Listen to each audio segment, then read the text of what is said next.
Hello and welcome back.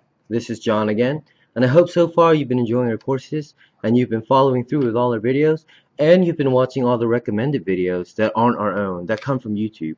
And I just want to let you know the reason why we picked these videos wasn't just to fill up space, it's because we've also reviewed these videos ourselves and we felt that these videos could be really helpful in assisting you when it comes to disassembling a phone. So now, you guys have probably been wondering, why is this guy just showing us all these videos as him detailing the disassembly of certain phones and then just reassembling them again? What's the point of all this? Well, here's why.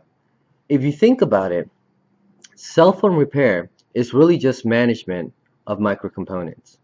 Here's what I mean. If someone comes in with a phone that has a crack or malfunctioning speaker, people can hear him, people can't hear him, but he can hear them, or vice versa, then we know that it's either a speaker issue or a microphone issue. If his microphone's not working, they can't hear anything he says. If the speaker's not working, he can't hear anything they say, but vice versa.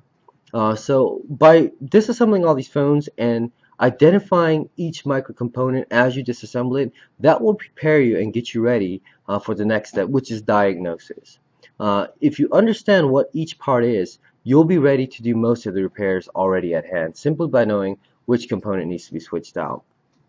That's why my strongest recommendation is, while you're doing these disassemblies, repeat the process. Don't just watch the video and say, okay, I watched it, that's done with. No, watch the video, repeat it, do the repairs yourself, and then reassemble it, and then do it all over again. You have to do it to the point where you're almost able to do it with your eyes closed. That's how good you need to be. And then once you've done that, identify the microcomponents as you start to disassemble that. When you take a speaker out, ask yourself, what is the speaker responsible for? Is it the loudspeaker? Is it the quiet speaker? Is there an antenna that's located on the speaker assembly? Also, is there a front camera? Is there a microphone? As you're disassembling a certain charging dock, what's attached to that charging dock assembly? Is there a microphone on there? Is there an antenna cable on there? Identify each part. Don't just take it apart and throw it away. As you're taking that particular part off, ask yourself, what is this and what is it responsible for? Ask yourself the question, what would this phone do if this part was missing? What will begin to stop working?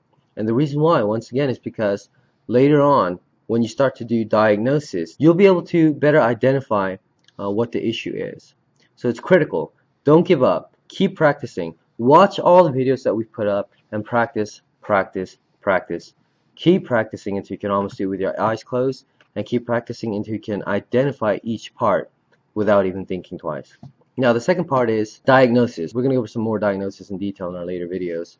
But if you think about it, diagnosis is really just a process of elimination. It's just a use of logic. Diagnosis is basically being able to eliminate the things that you know is not causing the issue until all you have left are a couple things that are the issue. And then once you've done that, you can start tackling those things one by one until you figure out what the problem is. Let me give you one example. If someone comes in with a phone that's not turning on, we already know that it could be a battery problem, it could be a motherboard issue, it could be water damage, it could be all these things. So where do we start? First of all, we start with the obvious. We take his battery out and we put a good battery in there. And if the phone turns on, then obviously it was a battery issue. Now if the phone still doesn't turn on, then we know it's probably something more serious. So the next thing we look for is the watermark. Is the watermark sticker missing? Is it red? Is it white? If it's white, then it's probably not water damage. We also look for traces of water damage in the phone. Once the phone has had water damage and the customer takes back out, you're going to see these small water marks on the phone, basically, things that won't come out. Another thing you could do is you could charge it and start smelling it. See, does it smell like it's burning? Then we know that there's a short circuit. So it's a process of elimination. You begin to rule out the things that you know it's not. For example, if his phone's not turning on, you know it's not his speaker that's causing it. So you don't have to check every single component. Again, use logic, use process of elimination until you have it narrowed down to 2 or 3 things that it could be, and then you start taking it from there. Also, in diagnosis, you want to be able to determine which phones just can't be fixed at all. If someone brings a phone that's been ran over by a van and all it has left is the camera left, then you can't repair that. So you have to be able to draw the line and figure out, okay, what phones can be fixed and what phones can't be fixed. And that is diagnosis. So stay tuned, continue to subscribe to our videos, Watch our newer videos and practice, and we'll see you soon. Thanks. And we hope you're enjoying our classes. And we hope you can make the best out of these classes.